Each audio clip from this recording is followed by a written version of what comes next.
मित्रों नमस्कार, मैं रमन कुमार आपके अपने चैनल में आपका स्वागत करता हूँ। मित्रों, पिछले वीडियो में हमने जाना था संस्कृत भाषा का उद्भव और विकास के बारे में। तो इसके बारे में चर्चा की थी। संस्कृत भाषा के काल का विभाजन वैज्ञानिक किस प्रकार से हुआ था, संस्कृत भाषा के बारे में उद्गम और उद्भव के विकास में हमने पिछले वीडियो में पढ़ा था। आज हम इस वीडियो में चर्चा करेंगे संस्कृत साहित्यिक विकास किस प्रकार हुआ। तो संस्कृत का साहित्य के बारे में हम एक सामान्य चर्चा कर रहे हैं। हम इसके बारे में सामान्य विकास बता रहे हैं। तो क्योंकि संस्कृत भाषा को यदि हमें पढ़ना है, समझना है, तो इसके साहित्यिक विकास पर चर्चा करना बहुत आवश्यक है।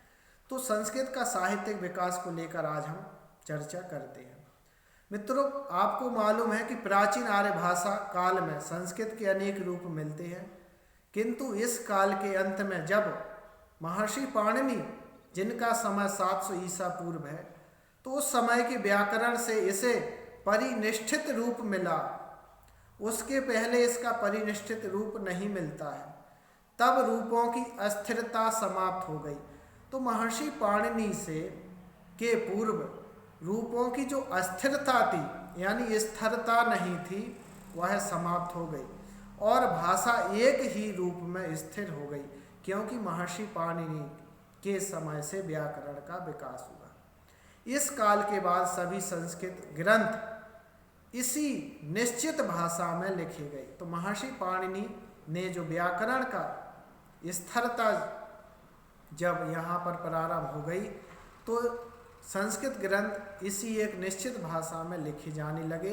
इसका परिणाम यह हुआ कि संस्कृत की वाचक धारा पाली, प्राकृत आदि भाषाओं के रूप में परिवर्तित हो गई। तो महर्षि पाणिनि के व्याकरण का अनुसरण करने वाले संस्कृत साहित्य को लौकिक साहित्य कहा गया है। वस्तुतः इस शब्द का प्रयोग वैदिक साहित्य से भिन्न समस्त संस्कृत साहित्य के लिए किया जाता है। तो इस अर्थ में लौकिक संस्कृत साहित्य रामायण, महाभारत और पुराणों को भी समाविष्ट कर लेता है।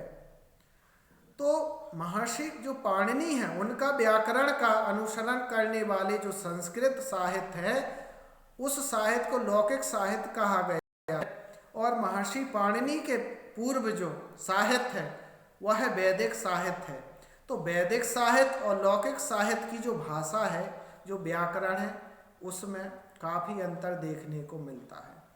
तो इस कारण से लौकिक संस्कृत साहित्य है, उसमें रामायण, महाभारत और पुराणों को भी शामिल कर लिया है। तो रामायण महाभारत के जो बाद के से ग्रंथ है, रामायण महाभारत से जो प्रारंभ होता है और उसके बाद के जो ग्रंथ हैं, ये सभी लौकिक साहित्य में आते हैं। भले ही इनमें पाणिनि के नियमों का यत्र तत्र उल्लंघन भी है। तो इस प्रकार से संस्कृत में साहित्यिक भाषा की क्रमशः दो धाराएं प्राप्त होती हैं, वैदिक संस्कृत की धारा और दूसरी लौकिक संस्कृत की धारा। वैदिक संस्कृत की धारा भी अनेक रूपों में है।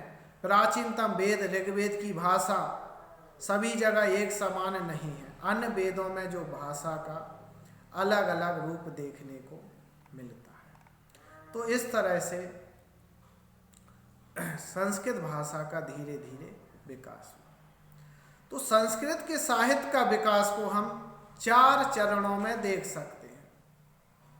तो वैदिक संस्कृत और लौकिक संस्कृत का जो संधि काल है, वो हमें रामायण और महाभारत जैसे ग्रंथों में देखने को मिलता है। इन ग्रंथों की भाषा में वैदिक वाक्यों जैसी सरलता और जटिलता, शब्द रूपों का अभाव है।